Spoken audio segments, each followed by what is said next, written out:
কুরবানি সহিহ হওয়ার জন্য বা আল্লাহর নিকটে কুরবানি কবুলযুক্ত হওয়ার জন্য কিছু শর্ত আছে। শুধু কুরবানি করবো আর আল্লাহর নিকটে কবুল হয়ে যাবে, বিষয় কি এমন নয়। কুরবানি করতে গেলে কিছু শর্তের প্রতি লক্ষ্য রেখে কুরবানি করতে হবে, তাহলে আল্লাহর নিকটে কুরবানি কবুল হবে, অন্যথায় কুরবানি কবুল হবে না। শর্তগুলো কি? এক নাম্বার শর্ত হলো যে আপনার নিয়ত খালেস হবে, ইখলাসুন নিয়্যাহ।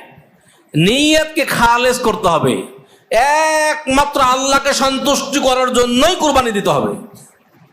যদি কেউ আল্লাহর সন্তুষ্টির জন্য কুরবানি না দেয়, তাহলে তার কুরবানি, সে 100 উট কুরবানি করলেও সেই কুরবানি আল্লাহর নিকটে কবুল হবে না।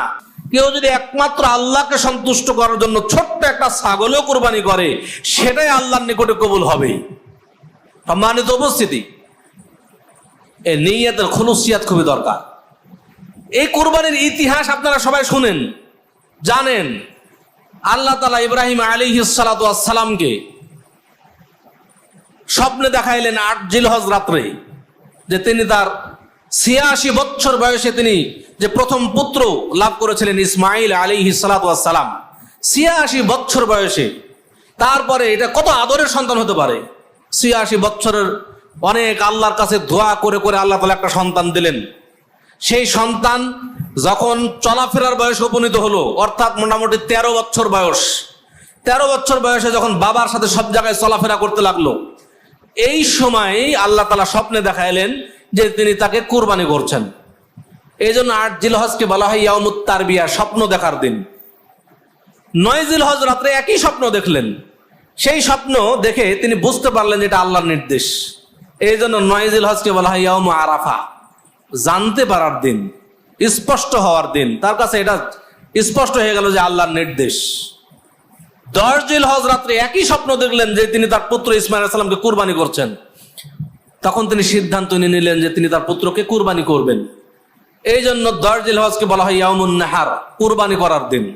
এই নামগুলো কিন্তু ওই জায়গায় থেকে এসেছে। তাহলে দেখুন, এবার কুরবানি করতে গেলেন ইব্রাহিম আলাইহিস সালাতু ওয়াস সালাম একবারের জন্য আল্লাহকে বললেন যে আল্লাহ, আমার এত আদরের সন্তান, তুমি একে কুরবানি করতে বলছো, এর বাদ দিয়ে অন্য কিছু আমাকে বলো, এটা কেন আমাকে নির্দেশ দিলে? এটা কিন্তু ইব্রাহিম আলাইহিস সালাতু ওয়াস সালাম একবারের জন্য বলেননি। আমাদের সমাজে যে ইতিহাস ছড়িয়ে আছে যে ইসমাইল আলাইহিস সালামকে কুরবানি করবেন না, এজন্য ইব্রাহিম আলাইহিস সালাম প্রথম দিন 100 উট কুরবানি করলেন, তারপর আবার দ্বিতীয় দিন আরেক 100 উট কুরবানি করলেন, তৃতীয় দিন আবার 100 উট কুরবানি করলেন, কোনটাই কবুল হলো না। এই কথাগুলো মিথ্যা ইতিহাস আমাদের সমাজে ছড়িয়ে আছে। ইব্রাহিম আলাইহিস সালাতু ওয়াস সালাম একটি বারের জন্য আল্লাহকে বলেন যে আল্লাহ, তুমি আমাকে এই নির্দেশ দাও না, অন্য কোনো নির্দেশ দাও, এটা বলেননি। ইব্রাহিম আলাইহিস সালাতু ওয়াস সালাম যতই আদরের সন্তান হোক, আল্লাহর নির্দেশ পালন করতে হবে। তিনি ইসমাইল আলাইহিস সালাতু ওয়াস সালামকে কুরবানি করতে নিয়ে চলে গেলেন। তার সমর্থন জানলেন যে আমি তোমাকে এই স্বপ্ন দেখছি, তুমি কি, তোমার মতামত কি? ইসমাইল আলাইহিস সালাম বললেন যে যেটা আল্লাহর নির্দেশ, হে পিতা, আপনি আল্লাহর নির্দেশ পালন করুন, আমাকে ধৈর্যশীলদের অন্তর্ভুক্ত পাবেন। দেখুন, পুত্রও তেমন। পিতা কুরবানি করবেন, যখন পিতা কুরবানি করতে যাচ্ছেন, তখনই কিন্তু আল্লাহ তাআলা একটা দুম্বা পাঠিয়ে দিলেন। ইব্রাহিম আলাইহিস সালাম দুম্বাটি কুরবানি করলেন। এখান থেকে এই ইতিহাস আমি সংক্ষিপ্ত ভাবে বলে এটাই বলতে চাচ্ছি যে কুরবানির মূল উদ্দেশ্য কিন্তু ইখলাস, তাকওয়া। আল্লাহ তাআলা ইব্রাহিম আলাইহিস সালাতু ওয়াস সালাম এর তাকওয়া দেখতে চেয়েছিলেন। আল্লাহ তাআলা চাননি যে ইব্রাহিম আলাইহিস সালাম তার পুত্র ইসমাইল আলাইহিস সালামকে কুরবানি করুক, এটা চাননি আল্লাহ। আল্লাহ তাআলা দেখতে চাচ্ছিলেন যে ইব্রাহিমের তাকওয়া কতটুকু, ইব্রাহিম আমার কথা কতটুকু মান্য করে, ইব্রাহিমের ইখলাস কতটুকু, এটা আল্লাহ তাআলা দেখতে চেয়েছিলেন। যখন ইব্রাহিম আলাইহিস সালাম তার পরীক্ষায় পাশ করে গেলেন, তখন কিন্তু আল্লাহ তাআলা ইসমাইল আলাইহিস সালামকে বাঁচিয়ে নিলেন, কুরবানি আর করতে হলো না। ওই ইতিহাসটাই কিন্তু আমাদের মাঝে আছে, ওই কুরবানির বিধানটাই আমাদের মাঝে আল্লাহ লিখে দিলেন।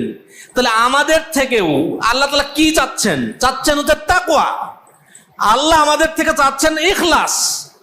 যেমন ইব্রাহিম আলাইহিস সালাম থেকে চেয়েছিলেন, অনুরূপ ভাবে আল্লাহ তাআলা আমাদের ইখলাসকে দেখতে চাচ্ছেন। কুরবানির মাধ্যমে আমাদের তাকওয়া আল্লাহ পরীক্ষা করতে চাচ্ছেন।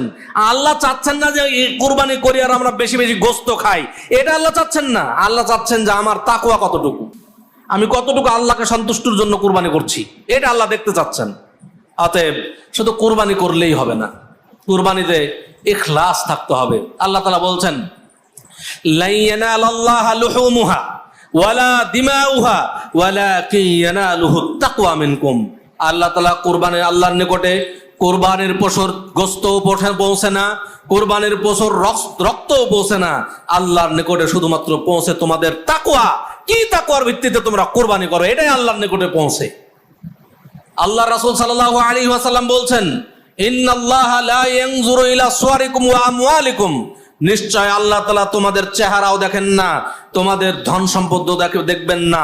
আল্লাহ তাআলা কারো সুন্দর চেহারা দেখে কাউকে জান্নাতে দিবেন না, আল্লাহ তাআলা কারো ধন সম্পদ দেখে কাউকে জান্নাতে দিবেন না। সুন্দর চেহারা, ধন সম্পদের মাধ্যমে দুনিয়াতে বহু কিছু করা সম্ভব, কিন্তু আল্লাহর নিকটে সুন্দর চেহারার 4 পয়সার মূল্য নেই, আল্লাহর নিকটে ধন সম্পদের 4 পয়সার মূল্য নেই। আল্লাহ দেখবেন কি, ওয়ালাকিন ইয়ানজুরু ইলা কুলুবিকুম ওয়া আমালিকুম। নিশ্চয় আল্লাহ তাআলা তোমাদের অন্তর দেখবেন এবং তোমাদের আমল দেখবেন। তোমরা কি তাকওয়ার ভিত্তিতে তোমরা ইবাদত করছো, কি ইখলাসের ভিত্তিতে তোমরা ইবাদত করছো, এটা আল্লাহ দেখবেন। ওয়া আমালিকুম, এবং তোমাদের আমল দেখবেন। তোমরা রাসূলুল্লাহ সাল্লাল্লাহু আলাইহি ওয়াসাল্লামের সুন্নতি পদ্ধতিতে আমল করছো কিনা, এটা আল্লাহ তাআলা দেখবেন।